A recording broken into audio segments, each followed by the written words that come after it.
Star Trek, Behind the Fold. Written and narrated by Riley Wright. Chapter 7. Spock left his unconscious victim in his quarters and departed. The image of the security code fresh in his mind from the momentary mind link. The act of melding still pained him, but not to the extent that he couldn't control it. An unfamiliar and disturbing emotion reared up as he wondered what Erevik had done to him. "I am in control of my emotions," he chanted to himself, reining it in. "This is not anger. It is unacceptable interference. Hatred. What logic is there in feelings I cannot act upon? Erevik is merely a tool, a cell amidst a larger organism." He returned to the crowded bustle of activity and quickly spotted both Kevin and Amanda. It interested him to see Kevin conversing with a Tellarite seller. He approached casually as Kevin thanked the old seller and joined him. "You're not gonna like what I just... Later, Mr. Riley. There are 15.68 minutes remaining. We must act now." Spock gave a slight nod to Amanda, who was patiently waiting for them to give the signal. She quickly moved toward a glass counter where expensive purses lay under lock and key. Kevin's eyes widened as he spotted a hard geode stone in her hand, snatched from the Tellarite vendor previously, no doubt. Wrapping her hand in her shawl, she then brought the stone down hard upon the glass, while no one was looking. The shattering sound filled the open room, causing nearly everyone to stop in their tracks. Now that she had the guard's attention, she quickly fell to the floor moaning, the rock nowhere to be seen. The seller stood rooted in shock for a moment, unable to assess what had occurred or who was to blame. Security officers from every direction rushed to her aid, some fending off ensuing theft attempts, now that the expensive purses lay unprotected. Spock and Kevin flanked the remaining guard at the security entrance. "That's my mom over there. Please help her," Kevin cried, grabbing the man and steering him so that Spock could initiate a nerve pinch to the shoulder from behind. He sagged into Kevin's arms while Spock typed in the code. In seconds, they were in. Kevin dropped his burden in the corner and watched as Spock utilized the central console. "Well?" Kevin prodded tensely. Spock didn't reply. Kevin noticed that his eyes were glued to something.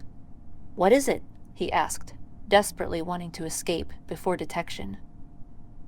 Spock blinked, returning to himself. "I have pinpointed a suitable vessel." To Kevin's astonished relief, their exit went unnoticed. Amanda had now successfully drawn the attention of everyone in the room, as medics attended her. They helped her to her feet, but she waved away their administrations. "I'm quite well now, thank you. I am prone to such episodes. My medication is aboard my ship," she explained, brushing stray glass from the folds of her shawl. Kevin stayed back as Spock went to her, quickly falling into the role of concerned son. "Mother, are you all right?" he asked, looking her over. The medics released her as Spock offered his support. A medic smirked in disbelief. "This is your mother?" Spock shot him an icy look. "I believe that is what I said. If you will excuse us, she is due for her medication." He glanced at the glass-covered floor. "And my father and I will pay for any damages, of course." The security officers and medics started to depart, seeing that Spock had control of the situation. Kevin was reminded of Sarek and how he easily utilized cool confidence to de-escalate a crisis. After a few more dodged questions and an apology to the seller, they were able to escape the throng, consisting mostly of cleaning crew now. Once out of sight, they quickly made their way toward the east dockway. "Amanda, you were brilliant," Kevin exclaimed. She blushed, tossing him the geode as a prize. Why, thank you, Riley. I must say, it was exhilarating. This way, Spock called over his shoulder at them, turning into an open turbolift. The security officers I momentarily detained will be sounding the alarm in search of us. Do you think we'll make it? And what about the ambassador? Kevin piped worriedly. I calculate that our odds are...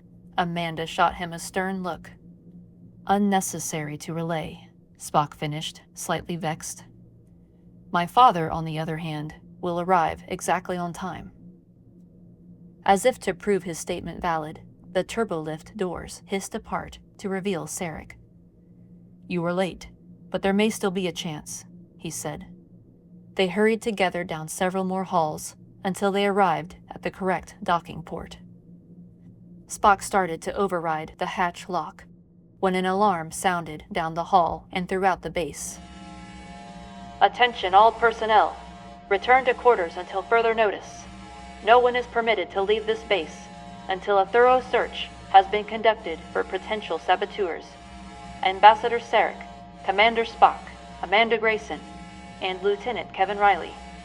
Please report to security if you see either of these persons. Do not apprehend, as they may be dangerous. I repeat. Kevin blocked out the repeating message, his body coursing with adrenaline, as Spock and Sarek fought to override the now security-locked hatch. Kevin was just about to ask if there was any hope in cracking it, when finally the hatch opened. They are now aware of our location, Sarek relayed, as Spock powered up the large Andorian-style runabout from his position at the con. Sarek manned the ops station, while Kevin took the tactical one to their left. Amanda, anxiously seated at the remaining console. Kevin assumed to be either science or communications. The vessel itself was rather chilly and dimly lit, but suitable enough for their purposes. Can't make out the language, but at least the configuration is similar, Kevin observed, readying weapons. I am having difficulty releasing the docking clamps, voiced Sarek, his brows furrowed in concentration. Allow me, hold on, Spock warned as he attempted to shake the vessel free using its thrusters. It is loosened, but still holds. Spock glanced at Kevin, a sudden, uncharacteristic decisiveness in his expression. There is one other option. They've caused a bit of a stir on the starbase. Lockdown procedures have been enacted, and they're calling for their arrest, the spy told Kozak over communications. Damn. Notify me the moment they're apprehended, Ramirez. Lieutenant Ramirez gasped as a small explosion erupted from one of the far docking ports. Sir, something's happened. He quickly zeroed in on the small vessel as it shot out from the open port. A runabout just broke loose and is going warp. After it, Lieutenant. You'd better get close enough to taste their ion trail, because I've got a job for you.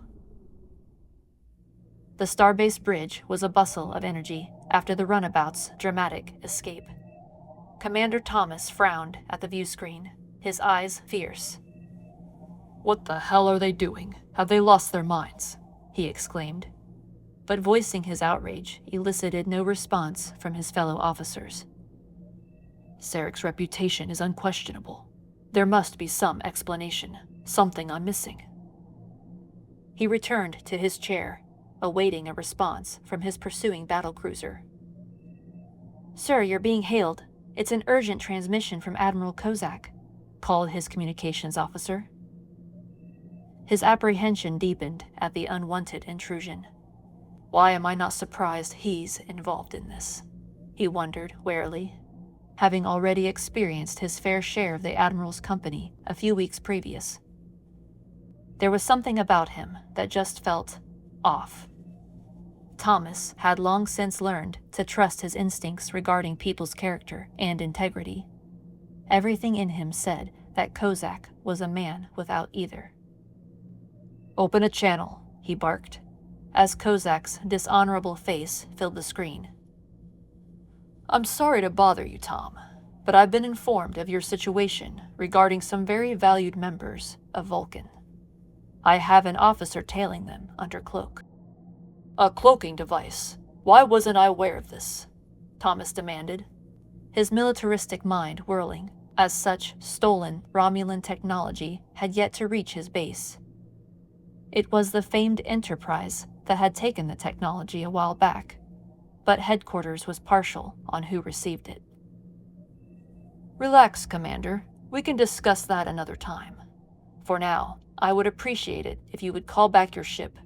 The situation is under control, and I will take full responsibility from here on out." "I'm sure you will. You seem to know why this situation occurred in the first place, if you already have a man on it."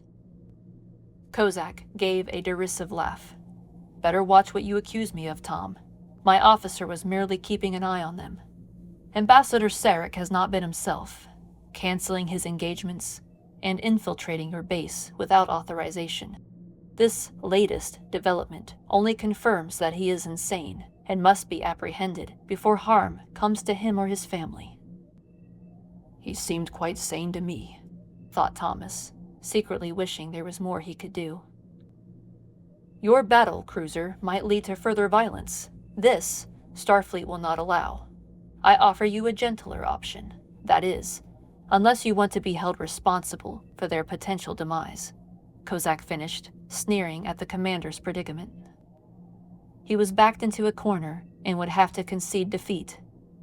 Sarek was too valuable to risk losing, and Vulcan would take matters into their own hands if they felt that Starfleet was incompetent.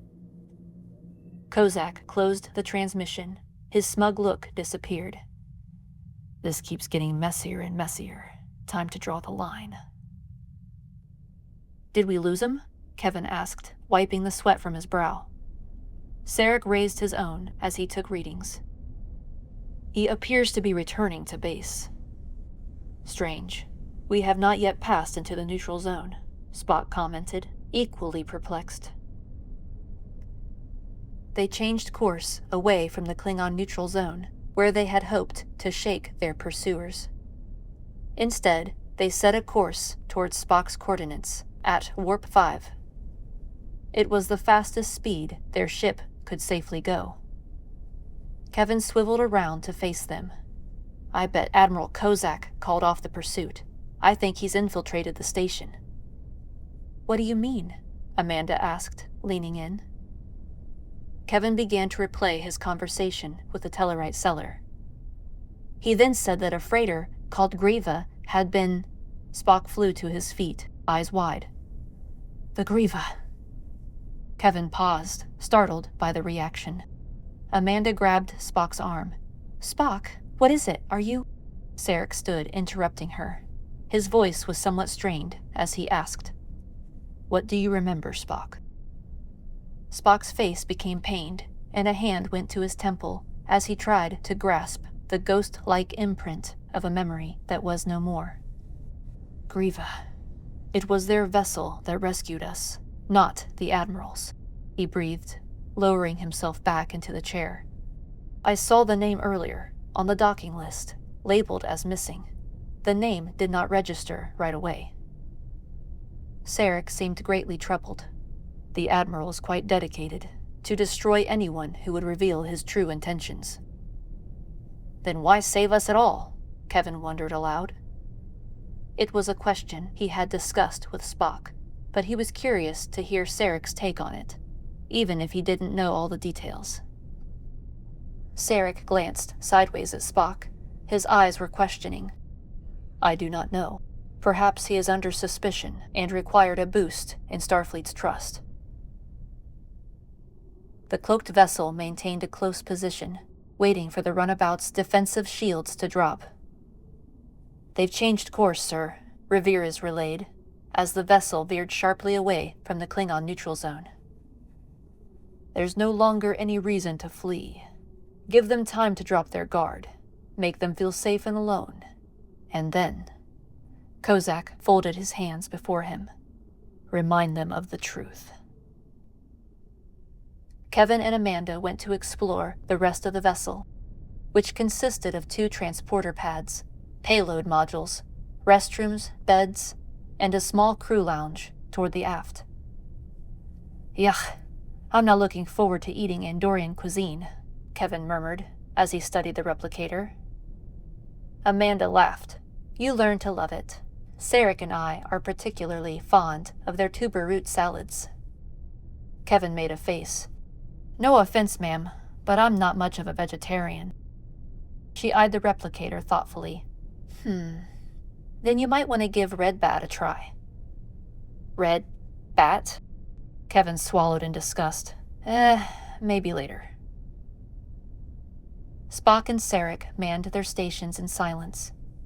It wasn't often that the two spent time together, aside from the hospital and their previous medbay confinement aboard the Enterprise about a year ago. Before that, they had spoken only curtly since Spock embarked toward Starfleet Academy against Sarek's will. He believed that Spock had taken the easy route, viewing Starfleet as a chance to finally be seen and treated as a Vulcan. Humans would give him that which his own people had denied. They would not chastise him for his human failings, but only for his Vulcan strengths, of which he was proud.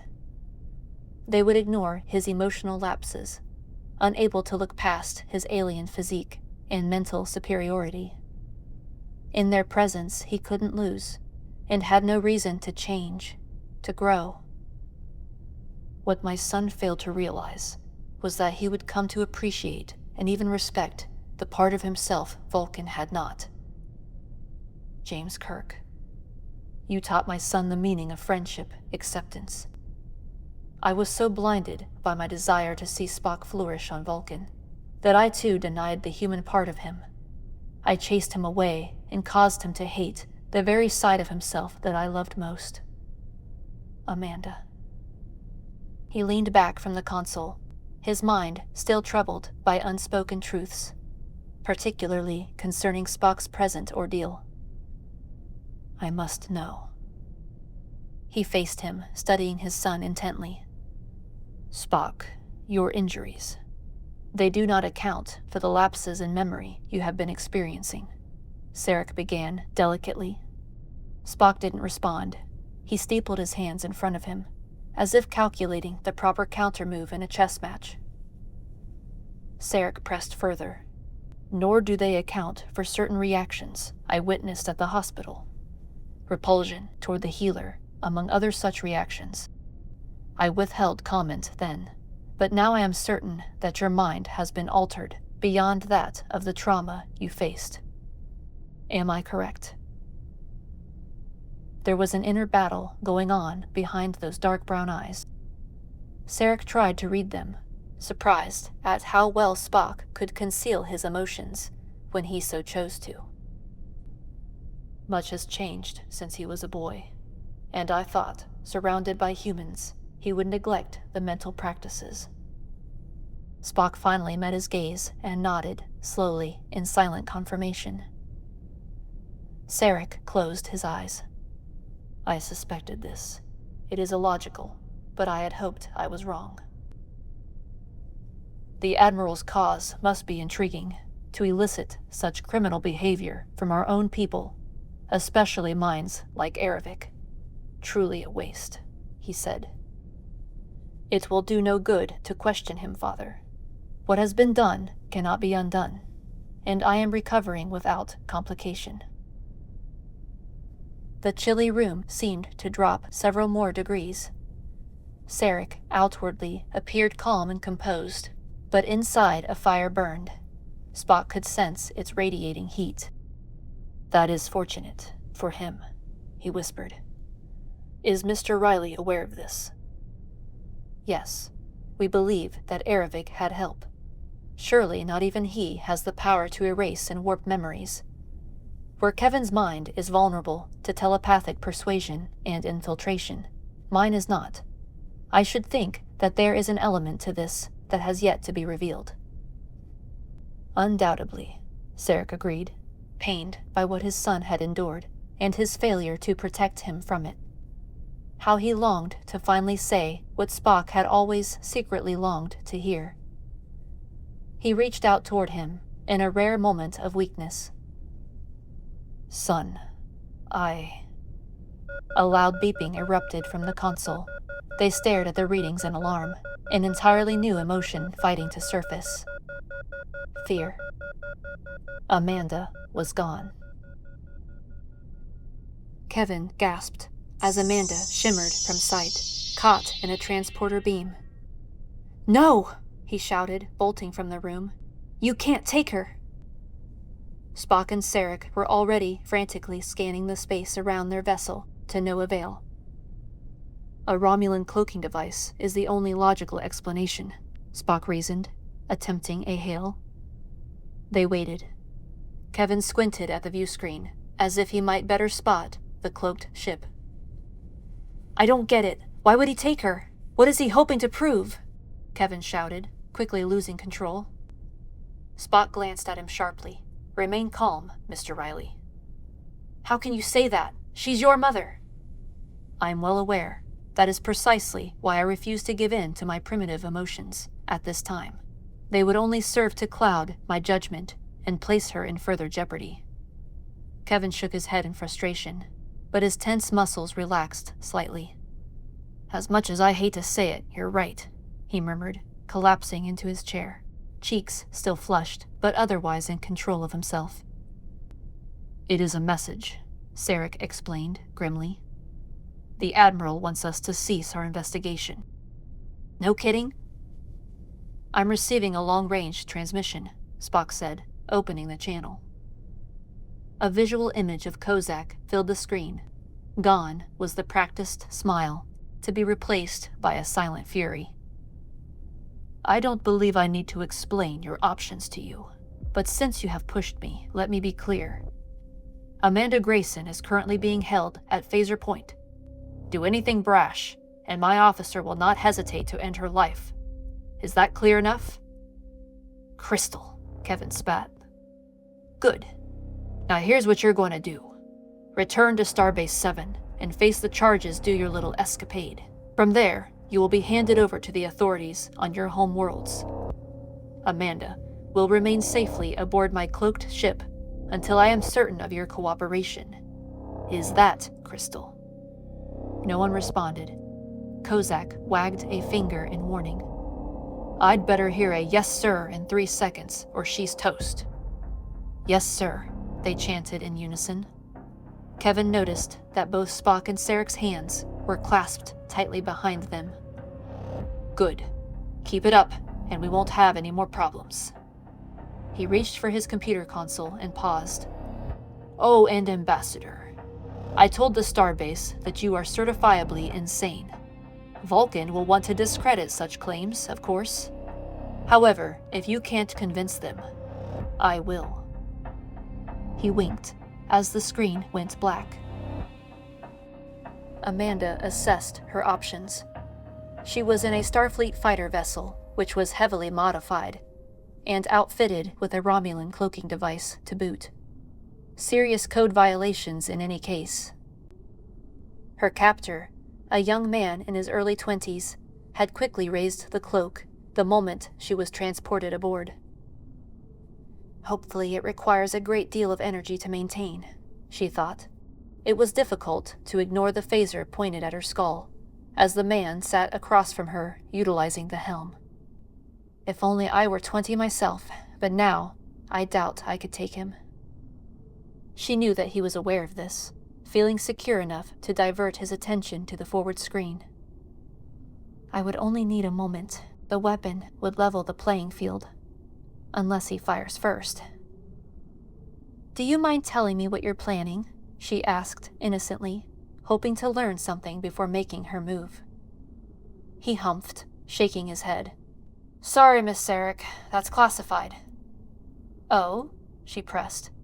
"You're quite loyal, to have tailed us this far, abducting an old lady, ready to shoot her if necessary." He winced. "Look, it isn't personal. I have to do this." "Why? You have a cloaked ship at your disposal. You can very easily do as you wish." "My boss would hunt me down like a dog. Besides, I believe in what he's doing," he professed proudly. "What is that?" she pried. He frowned at her, aware that for a moment he had slipped. "As I said, it's classified." At least tell me this, young man. Is what he's scheming for the betterment of the Federation? Or is he acting on his own behalf? The frown deepened. For the Federation, you'll see. Amanda looked away. You had better be sure of that. Young, impressionable men like you are the very kind people like him use to their advantage. He didn't respond, but stared fixedly at the screen, as if her words had stung him somehow. She bit her lip. Now his mind is conflicted and in an emotional state. I wonder if it is the proper time to act. The weapon had dropped, only just, and his finger no longer rested upon the trigger. She studied the helm, cursing her lack of familiarity with ship technology. Will I be able to drop the cloak? If I fail to secure the weapon, I'll need a plan B. Looks like they're turning back, Miss Sarek. He finally sighed, relaxing further into his seat. If they keep it up, you'll be released. Is that so? She replied vaguely. The phaser dropped a little more, as the man settled in for an inactive journey back to Starbase 7. Not on my watch. Her hand shot out toward the phaser, touching it just as the man realized what was happening. He fumbled, weapon clambering to the floor as he drew back in surprise. Amanda knew better than to reach for it now. Instead, she dove for the console, hammering controls at random, praying one would override the cloak before he recovered. Spock slowly returned to the base. Only 21.62 minutes to formulate a plan of action, or it was all for nothing. Captain Kirk's face crossed his mind unintentionally, bringing with it a pang of sorrow. 20.3. He glanced over at his father. He too was thinking and calculating, with arms crossed behind him as he paced the small bridge. Meanwhile, Mr. Riley fumed at his station, his patience wearing thinner by the minute. I had forgotten how young and inexperienced he is. Even still, his ability to control his emotions to this extent is quite admirable, Spock thought, aware of Kevin's growing attachment to his mother. Understandable, considering his lack thereof. Another beeping disrupted the silence. Spock faced the screen, both surprised and relieved to see a Starfleet attack vessel decloak directly in front of them. Curious, the cloak has lifted, and so have their shields. Sarek immediately attempted a transporter lock on both persons, but their patterns were merged. Beam me over at once, Sarek commanded, rushing to the transporter pad. Spock moved instantly, locking onto Sarek's signal and energizing. Kevin swiveled to face him. Why didn't he just beam them here? Spock's eyes bore into the ship on the screen with an uncommon intensity. They are engaged in a struggle. My father could not safely discern between signatures. Amanda was yanked back by the hair and flung to the floor. What have you done? The man cried, aiming the phaser at her once again. You just committed suicide, and for what? He turned back to the console, attempting to correct her tampering. She kicked him, and he fell back against the view screen. He went to fire at her, but she had regained her footing and locked her arms around him. If you shoot, we both die. Get off! He drew back his fist to strike her. A shimmering light appeared behind him, just as his fist collided, sending her sprawling back. The man had little time to recover as his body was then lifted and thrown. He slammed into the bulkhead, eyes wide in terror at the imposing figure before him. Sarek snatched him up by the collar and pinned him against the hull in one fell swoop, freeing the phaser from the young man's trembling hand and crushing it with ease. Sarek, please. He is young, Amanda pleaded, wiping away tears. His mind's been warped. He didn't want to kill me. I left him no choice. Her compassionate mercy seemed to penetrate through Sarek's thick hide. A hesitation, barely perceptible, passed through him before he released the spy. The man slid to the floor, cowering. He went to her, touching her face where a dark bruise was forming. "You never cease to amaze me, my wife." She smiled up at him, whole once again. "Likewise, husband." They returned with their new prize, who had decided to take on the prisoner of war oath of silence. Not that it mattered. Spock sat on a stool in front of him, waiting. The man kept his gaze, eyes full of youthful defiance, as he struggled to break free of his bonds. "It is, of course, your right to withhold information, but you must know that I will have it. Your continued silence is therefore illogical," Spock explained. He arched an eyebrow as the man spat in reply. "Very well. I do not wish to violate your mind, but you leave me little choice. Admiral Kozak has taken Federation lives, and I must know why." "You want information about your ship, right?" the man asked. "That's what this is all about." "The Enterprise is unaccounted for. Your leader has either destroyed the vessel, like the Tellarite freighter, or is holding its crew hostage, potentially erasing their memories, as he did mine," Spock reasoned. The man closed his eyes. "He said that in times of war, sacrifices must be made." "War?" questioned Spock. The man nodded wordlessly. Spock considered him for a moment. "War with the Klingons?" He didn't respond. "You are going to have to be more precise, otherwise." He reached toward him. "All right, I'll talk," the man answered, backing away from him. Spock folded his arms. "If not the Klingons, then whom?" The man gave Spock a look of pure loathing. "Romulus."